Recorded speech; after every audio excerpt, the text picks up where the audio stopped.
Hey guys, and welcome to a new video. So, on the weekend of the 26th of July, so the weekend just gone, I spent 3 days at Kendal Calling. This is the first music festival I've ever gone to, and it was incredible, so I thought I'd share it with you guys. There were me and two other friends who were going together, Catherine and Emily. Now, Emily's also on YouTube, and her channel name is Envelope, if you want to go check her out. So we decided that on the Thursday night before leaving on the Friday that it'd be easier if we all stayed together, so none of us would have to get up early just to travel to meet each other. So we stayed at Emily's house, and it's fair to say we didn't get much sleep because we were all so excited. And when we woke up at 6 o'clock on Friday, it was even more exciting because it was real. So we woke up, and the first thing we had to sort out was this. They were just my bags. Everybody else had about the same as me, and on top of that we had a cool box with the food in. Now, between 3 people we had about, I'd say at least 10 bags, which wasn't a good start. So as we got dressed, got ready and got super excited, we took the bags out and started loading up the car. Now, before we did that, we walked out and opened the gate, and the first thing we see is a flat tyre. The tyre had a hole in it, and we kind of panicked. But we got it sorted, and the gates didn't open till 9 o'clock, so it was about 8 o'clock, and we thought we'd get there early anyway to beat the queues, but we didn't manage that. We actually managed to get there for 9, which wasn't too bad. Now, when we arrived at the drop-off point with all our bags, Emily's mum left us, and we piled ourselves up and set off walking. Little did we know, it was about, I'd say, a mile walk from the drop-off point to the actual gates. And we I think we must have stopped maybe 30 times in total.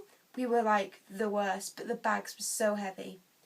When we finally made it up this massive hill with all our bags, we saw the gates, so we were like, well, everyone else must have gone in by now.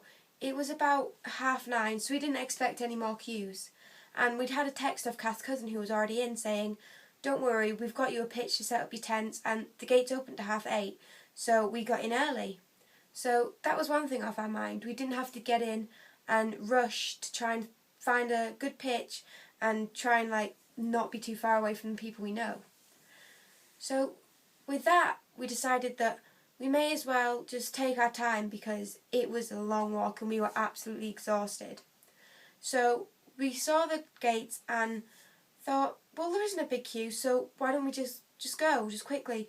We can get in there, get our stuff set up, and then just relax until the actual music starts.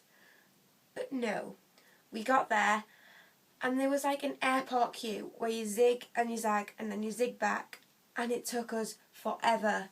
We must have been queuing for at least 45 minutes, or at least it felt like 45 minutes. When we finally got in and got our wristbands on, we pitched up our tents, and then me and Emily decided that we may as well go for a wander. So while wandering, we bought this. Now, this is a programme to tell us who was on and at what time, so it made us a lot easier. And when we decided that it was time to go listen to music, and we got into the arena after waiting and queuing, we sat down and we'd said, who is it that we really want to see? And where do we want to spend most of our time? We decided that we wanted to see a lot of people from the Woodland stage and the Calling Out stage, and that was where we were going to spend most of our time. So we headed straight to the Calling Out stage, and first we listened to this. After this, we then decided to go and check out the Woodland stage, and we were quite pleasantly surprised when we walked up and saw a hobbit hole. We then walked through the hobbit hole and through this.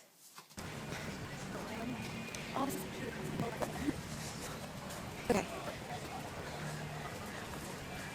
Personally, I was really interested in seeing Lauren Aquilina, and when we kind of looked through, I was like, I can't see her name anywhere. We eventually found it in the Chai Wali tent.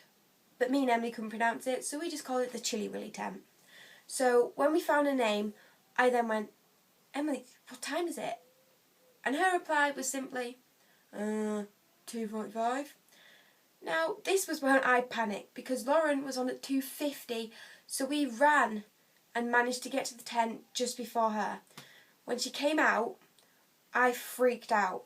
Like, I fangirled, and Emily had to try and calm me down, which was pretty ineffective. We then listened to her play, and it was absolutely incredible. But after that, we decided that there was no point rushing off because there wasn't anyone else that we particularly wanted to see next. And thank God we didn't, because guess who then walked out? Lauren herself. And she was so nice. She was the sweetest person ever, and I'll never forget what she said to me. I turned around and said, "Oh my gosh, I'm freaking out inside." And all she said back was, "Why? I'm just a sweaty singer." How down to earth is that?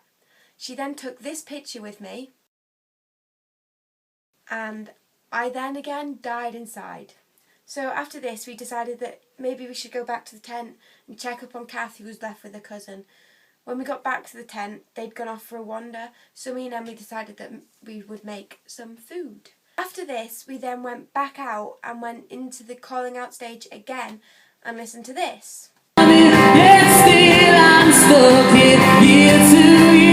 When it was time, met up with Kath and her cousins and then some friends that they'd caught up with anyway. And we all met up together and listened to Public Enemy. Public Enemy played for about 45 minutes to an hour, and I jumped non-stop and danced constantly.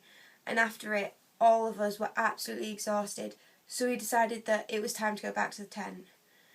It was about 10 o'clock now, and we were just tired, so we went back to the tent. We sat down for a little bit and then decided that it was the first day and that we may as well get some sleep so we can stay up the next night, because apparently the Saturday night's when it all kicks off. On Saturday, I hadn't really thought, and rather than saving my battery on the Friday, I went wild and took a lot of videos and a lot of photos, and my battery on my phone was running out so fast. So I only managed to get these few clips before it died on me.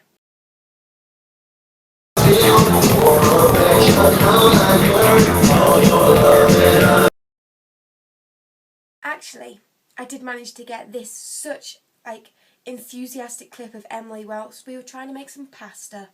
We're making pasta. It's an effort, Emily. Before that, we weren't that interested in any of the acts that were on, so we kind of just sat around and had a lazy morning/afternoon. And when we did go back out, we went to see, I don't even remember the name of the band. I just know that they were in the calling out tent and we'd never heard of them, and we just decided to walk in. And when we walked in, there was no one else in the tent itself. So me and Emily went right to the front, right in the middle, and just stood and waited for the people to come on. Now, within 5 minutes, the whole tent was packed full. We were crushed against the front, and this band came on, and I've never, ever jumped that much in my life. People were just everywhere, and then they were incredible. And then this polar bear, this guy dressed as a polar bear, came out in front of the band and was hugging us and giving us high fives, and it was crazy. But then on top of that, 2 songs later, the polar bear and the regular bear came out and started jumping on everybody. But it got even better than that. The guy, I think it was the guitarist from the band, then climbed on to the bear's head. The bear walked him to us, and he stage dived on top of us. I can't even describe how surreal it was. Someone was stage diving on top of us. I mean, I've never ever had anything like that before, so it was incredible. Now, the whole time this act was going on, it was absolutely tipping it down outside. Everybody else was getting absolutely soaked. And we hadn't realised, because we were so far, we were right at the front, and there was obviously nowhere out that we could see. So when we did manage to get outside, within 30 seconds we were drenched from head to toe. But being girls, me and Emily then thought, well, if we go on this ride that spins you round and round and round, won't it dry you off? No. It just made us extra soaked. And I actually came off the ride and had to rinse out my skirt, and like I could do this to it and there was just a puddle. But it was so much fun. After this we then decided that we were way too cold. So we went and sat by a campfire that had been made up for about 5 minutes, and then we returned back to the tent for the best sleep I've ever had in a tent. I was so tired. However, on the Sunday morning, we then woke up to puddles and everything was wet, and my bag had been in the centre of the biggest puddle ever, and it meant that only one item of clothing was dry, and that was my dungaree short thing. Now, it was still raining outside really heavy, and all I had to wear was dungaree shorts, so I was pretty cold again the next day. So on the Sunday, that was when we wanted to see most of the acts. Now, me personally, I was really excited to see Nina Nesbitt and to see Lucy Rose. Unfortunately for Nina Nesbitt, we were kind of right at the back of the tent, so we didn't really get to see her that much, but this music was incredible, and so was the atmosphere around us. And then, with Lucy Rose, we were right at the front, right in the middle, and it was the best show ever. We managed to get her to do an encore with the band, and it was just crazy. And everybody who was there in the tent were huge fans, so everybody was as buzzing as me and Emily were, and it was just absolutely insane. Then, because we were so far at the front, we thought when it finished we may as well let everybody else get out first, so we can so we're not going to be in a big crush. And again, thank goodness we waited, because then she comes out and it was crazy. Unfortunately, I didn't have my phone to take a picture, and neither did Emily because they'd both run out of battery. But she did, and I also got a hug, which was crazy. But then it was about 11 o'clock at night and it was still tipping it down. So we'd organised to go home at 11:30 that night because there was no music there was no music to be played on the Monday, and most people were going home anyway because of how wet it was. So we then had to run back, collapse down all the tents, pick up our stuff and walk the mile back down to the pickup point. And I was so soaking and the bags were heavy, and it wasn't the best way to end the festival, but it was still incredible. I mean, I've come home with this. My mum wasn't too pleased about that one, but then I've also come home with all of this. And on top of that, as cheesy as this may seem, I've also come back with amazing memories, and my first festival experience was absolutely incredible. Alright guys, well I hope you liked this video. I'm sorry I haven't posted over the last week, maybe 2.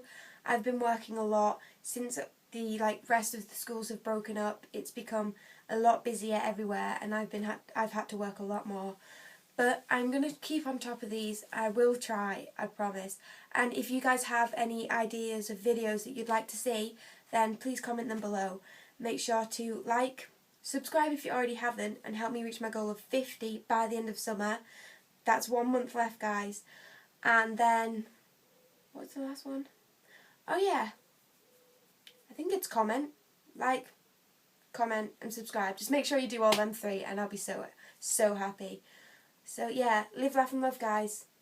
Smile, it makes the world seem like a brighter place. Bye!